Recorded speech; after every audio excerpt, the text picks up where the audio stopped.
Boa tarde, terça-feira, 4 de outubro de 2022, e nós estamos começando a primeira edição do OCP Fatos deste dia. Vamos destacar assuntos importantes, como, por exemplo, eleição para governador será em segundo turno em 12 estados. Falando nisso, o segundo turno já começou ontem, viu? Para quem não sabe, ou anda desligado das coisas. Bancada do Senado feminina foi reduzida. PL de Bolsonaro elege 8 senadores e terá a maior bancada do Senado em 2023. Turista gaúcho sofre sequestro relâmpago em Jurerê Internacional e policial é baleada em perseguição. Mas tem uma história cabeluda por trás disso tudo, tá? Ação conjunta da Polícia Civil e Polícia Rodoviária Federal apreende carga de drogas e arma de fogo. Fiquem conosco. Os fatos mais importantes da manhã de hoje são destaque a partir de agora, nessa edição do OCP Fatos, que já está no ar.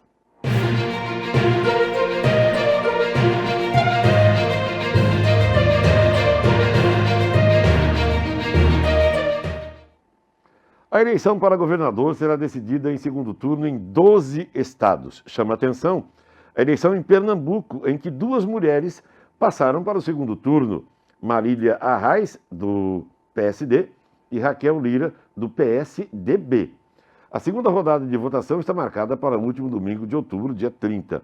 Haverá segundo turno ainda no Espírito Santo, Mato Grosso do Sul, Rio Grande do Sul, Rondônia, Santa Catarina, Paraíba, São Paulo, Pernambuco, Bahia, Amazonas, Alagoas e Sergipe. Os eleitores de 14 estados e do Distrito Federal resolveram a eleição para governador já no primeiro turno. De acordo com a Constituição de 1988, o candidato precisa ter 50% dos votos, mais um, para ser eleito sem a necessidade de uma segunda rodada. Do ponto de vista proporcional, as votações mais expressivas deste primeiro turno foram a do Pará, elegendo Hélder Barbalho, do MDB, a do Mato Grosso, Mauro Mendes, do União Brasil, e a do Paraná, o Ratinho Júnior, do PSD, em que os eleitos conseguiram em torno de 70% dos votos válidos.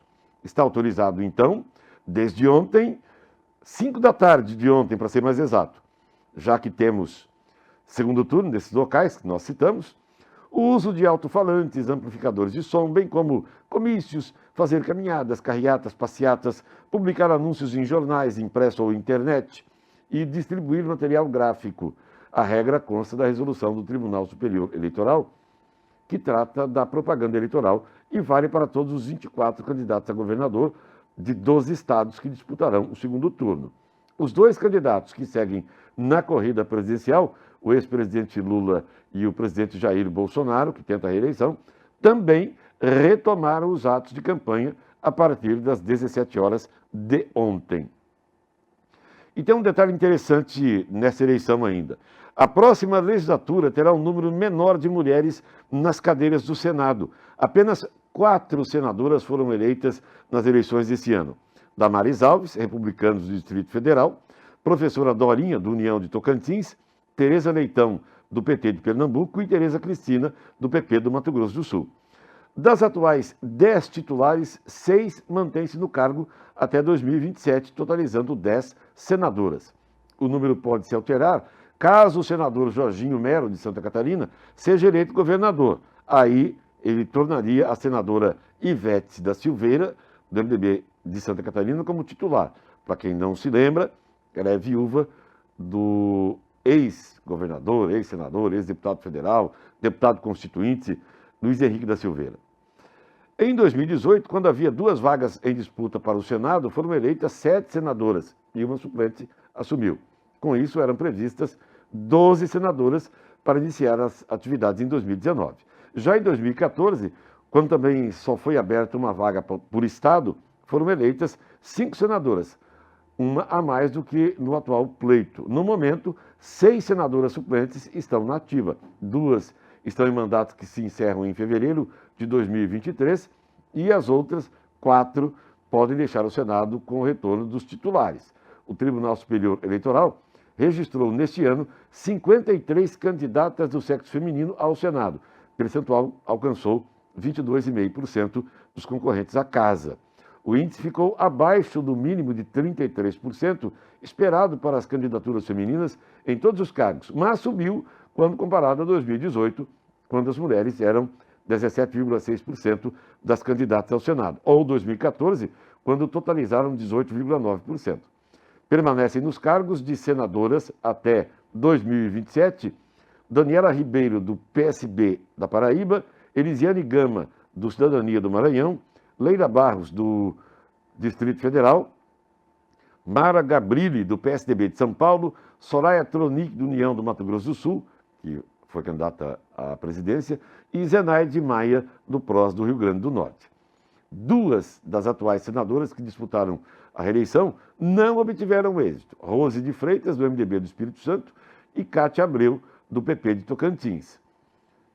Janeiro de 2023 também é o fim do mandato para Simone Tebet, do MDB do Mato Grosso do Sul, que disputou a presidência da República, e Maria do Carmo Alves, do PP de Sergipe, que teve 3 mandatos consecutivos na cadeira de senadora, totalizando 24 anos como senadora, mas que não concorreu dessa vez.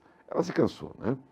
A depender dos titulares, podem permanecer em atividade, além de Ivete Silveira, as senadoras suplentes Eliane Nogueira, do PP do Piauí, Margarete Busetti, do PP do Mato Grosso, e Maria das Vitórias, do PSD do Acre. Deixam o Senado Nilda Gondim, do MDB da Paraíba, e Maílza Gomes, do PP do Acre.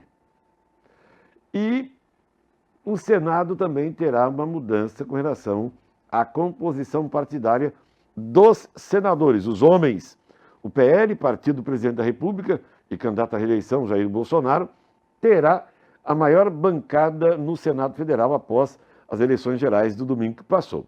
A sigla elegeu 8 senadores e, com isso, ocupará 15 das 81 cadeiras no Senado na próxima legislatura, que começa em 2023.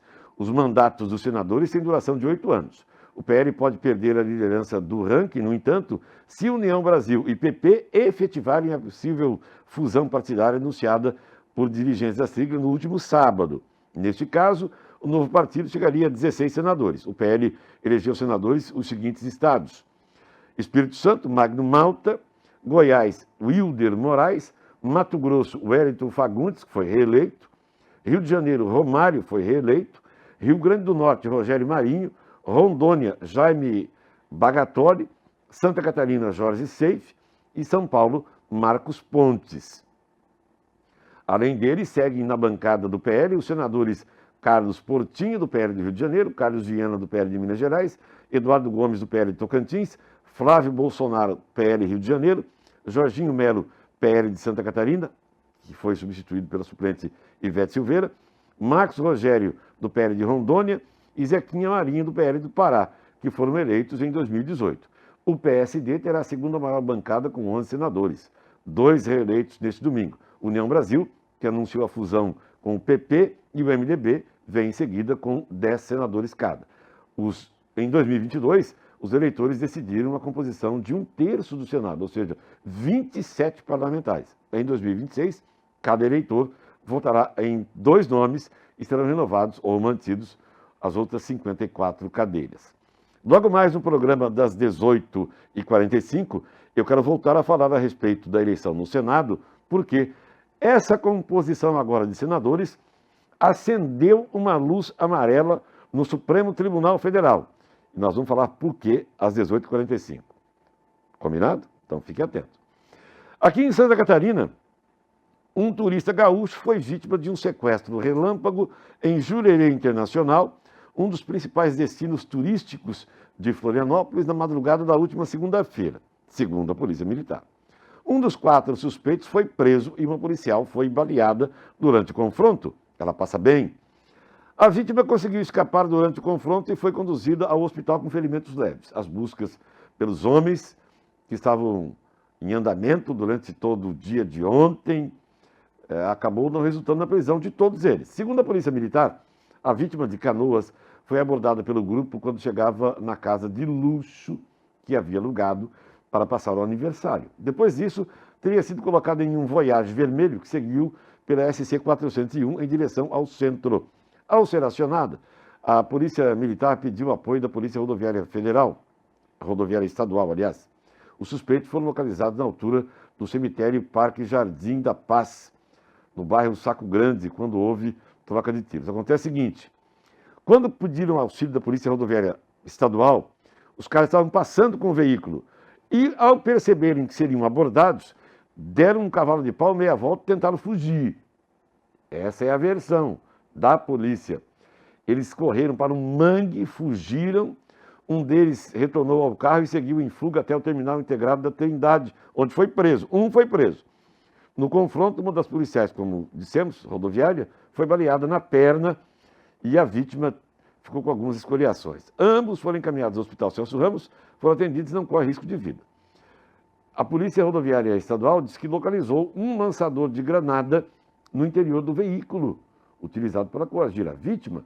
O homem que sofreu o suposto sequestro afirmou à polícia que viu 2 armas e uma faca na mão dos envolvidos. A Polícia Civil, por meio da Delegacia de Repressão a Roubos da capital, informou que abriu um inquérito para investigar o crime. Para tentar encontrar os foragidos, houve cerco na região, uso de helicóptero, cachorro, mas policiais inclusive adentraram a mata, um cão farejador, mas os caras sumiram. Aí vem um segredinho nessa história toda. Segundo consta, informações de bastidores, este sequestro tem um mandante. Quem seria o mandante? O sócio do sequestrado, que teria levado um golpe de criptomoeda e não quis ficar no prejuízo. Para recuperar o dinheiro, mandou sequestrar o sócio. Esse é o fato. Certamente que a polícia vai chegar nisso tudo, né? Na hora de ouvir o cidadão ali, vai escute, ninguém sequestra ninguém por nada. E essa história de sequestro relâmpago está meio estranho, né? Segundo consta, há um mandante nesse sequestro e o caso envolveria prejuízos de criptomoedas. E uma ação entre a Polícia Civil e a Polícia Rodoviária Federal resultou na apreensão de uma carga de 26 quilos de maconha e de uma pistola calibre 9mm de fabricação israelense. A ação aconteceu no posto da Polícia Rodoviária Federal em Guaraciaba, na BR-163, no oeste de Santa Catarina. A diligência envolveu policiais civis, a Coordenadoria de Operações Policiais com Cães e a Polícia Rodoviária Federal, em apoio à Operação Horus. Houve o emprego de cães em fiscalização num ônibus, vocês vão ver aí a quantidade de maconha apreendida, onde foi localizada a droga e a arma. Olha a pistola israelense. A suspeita é de que o material havia sido apanhado em Foz do Iguaçu e que seria entregue para um integrante de uma facção criminosa do Rio Grande do Sul. Um passageiro do ônibus foi preso em flagrante. Bem feito. Parabéns à polícia por mais essa ação. E por enquanto é isso. Nós nos encontramos às 18h45 e quero repetir aqui.